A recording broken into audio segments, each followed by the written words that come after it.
Assalamualaikum warahmatullahi wabarakatuh.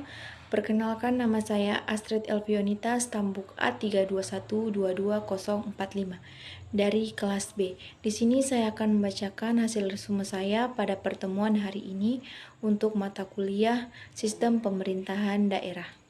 Adapun hasil presentasi tadi, yaitu yang pertama, bagaimana keuangan daerah dapat dioptimalkan untuk mendukung pembangunan ekonomi lokal, sementara yang kita ketahui, keuangan daerah biasanya diambil alih oleh pemerintah pusat, seperti pertambangan dan sebagainya. Jawabannya, keuangan daerah dapat dioptimalkan untuk mendukung pembangunan ekonomi lokal melalui penguatan kemandirian fiskal dan pengelolaan sumber daya lokal secara bijak dan transparan. Selain itu, penting juga untuk memperkuat koordinasi antara pemerintah pusat dan daerah agar pengelolaan keuangan lebih adil dan pembangunan dapat merata. Pertanyaan yang kedua, apa dampak positif dari adanya kerjasama antar pemerintah daerah terhadap pembangunan daerah? Jawabannya, dampak positif dari kerjasama ini memungkinkan daerah untuk saling berbagi sumber daya, informasi, dan keahlian sehingga efisiensi dan efektivitas pembangunan dapat meningkat. Misalnya, daerah yang memiliki keunggulan di bidang infrastruktur dapat bekerja sama dengan daerah lain yang kuat di sektor pertanian atau pariwisata, sehingga terjadi sinergi dalam pembangunan dan dengan adanya kerjasama antar daerah dapat memperluas jangkauan pasar dan memperkuat konektivitas wilayah yang pada akhirnya mendorong pertumbuhan ekonomi.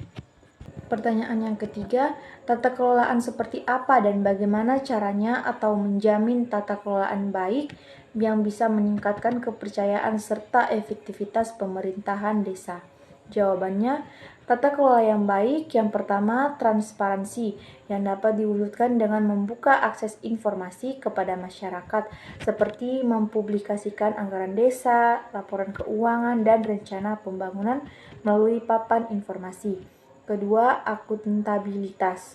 Berarti pemerintah desa bertanggung jawab atas setiap kebijakan dan penggunaan dana. Dan yang ketiga, partisipasi masyarakat harus dijamin terutama dalam perencanaan dan pelaksanaan program desa. Ini dapat dilakukan dengan melalui musyawarah desa yang melibatkan semua anggota masyarakat.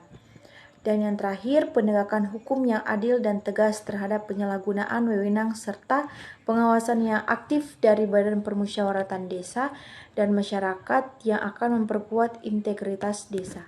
Pertanyaan yang keempat, dalam kerjasama pemerintahan daerah, apabila terjadi perselisihan atau konflik, bagaimana mekanisme penyelesaian perselisihan yang paling efektif diterapkan dalam perjanjian kerjasama daerah tersebut agar tidak menghambat pembangunan kerjasama? Jawabannya, mekanisme yang paling efektif yaitu dengan musyawarah antar pihak yang berselisih yang dapat dibentuk mediasi bersama yang terdiri dari perwakilan daerah yang netral atau tokoh masyarakat yang menjadi penengah. Dan jika musyawarah gagal, maka penyelesaian bisa difasilitasi oleh pemerintah provinsi sebagai perpanjangan tangan pusat. Dan yang terakhir, jika semua cara gagal, perselisihan dapat diselesaikan dengan melalui arbitrase atau pengadilan. Pertanyaan yang kelima, apa perbedaan antara desa dan kelurahan terkait pengelolaan daerah dalam hal pembangunan daerah? Jawabannya, perbedaannya desa memiliki kewenangan untuk mengatur serta mengurus urusan pemerintahannya sendiri, termasuk dalam hal perencanaan dan pelaksanaan pembangunan yang berbasis pada kebutuhan masyarakat desa. Dan kepala desa yang dipilih langsung oleh rakyat dan memiliki sumber pendanaan sendiri, seperti dana desa, alokasi dana desa. Dan sementara itu, kelurahan bagian dari pemerintahan kecamatan yang bersifat administratif dan program pembangunan di kelurahan lebih banyak bergantung pada kebijakan dan anggaran dari pemerintah kota atau kabupaten. Sekian resume saya pada pertemuan hari ini. Mohon maaf apabila ada salah kata. Wassalamualaikum warahmatullahi wabarakatuh dan terima kasih.